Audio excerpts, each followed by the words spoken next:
Junior ডাক্তারদের আন্দোলন এবার কোন পথে? আজই উঠতে পারে জুনিয়র ডাক্তারদের কর্মবিরতি। প্রতিবাদ মিছিলের পরেই চূড়ান্ত সিদ্ধান্তের সম্ভাবনা কি হতে পারে জানবো অভিজিৎ আমার সহকর্মীর কাছ থেকে।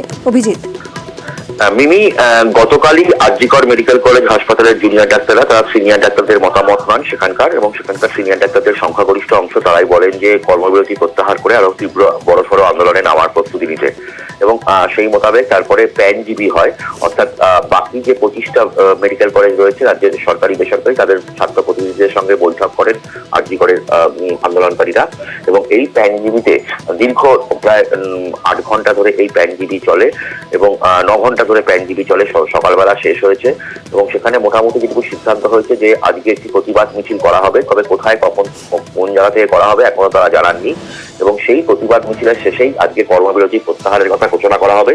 তবে তার মধ্যে একটি শর্ত রয়েছে, তারা সরকারকে আলটিমেটাম দিচ্ছেন, 1 দিন বা 2 দিনের একটা আলটিমেটাম দেবেন যে নিরাপত্তা সংক্রান্ত যে দাবিগুলো তাদের করা হয়েছিল 10 দফা দাবি, সেগুলো যদি সরকার মেনে নেয় তাহলে তারা পূর্ণভাবেই কাজে ফিরবেন, নতুবা এই যে আলটিমেটাম যারা দিচ্ছেন এই চরম সিদ্ধান্ত নিতে তারা বাধ্য হবেন, এবং তারপরে 2 থেকে 3 দিনের মধ্যে যদি সরকার যদি তাদের দাবি না মেনে নেন তাহলে তারা অনির্দিষ্টকালের জন্য আমরণ অনশনে তারা বসবেন তাদের ছাত্র প্রতিনিধিরা, এমনটাই জানা যাচ্ছে। ফলে বলা যেতে পারে যে উৎসবের মরশুমে একদিকে যেমন কর্মবিরতি আজকেই প্রত্যাহারের সম্ভাবনা, তেমন ভাবেই কিন্তু আবার নতুন করে আন্দোলনের প্রস্তুতি অর্থাৎ আমরণ অনশনের মতন কর্মসূচি নেওয়ারও সম্ভাবনা থাকছে এই জুনিয়র ডাক্তারদের আন্দোলনকারীদের। ফলে বলা যেতে পারে যে এখনো আরজিকর জট অব্যাহতই। ধন্যবাদ অভিজিৎ।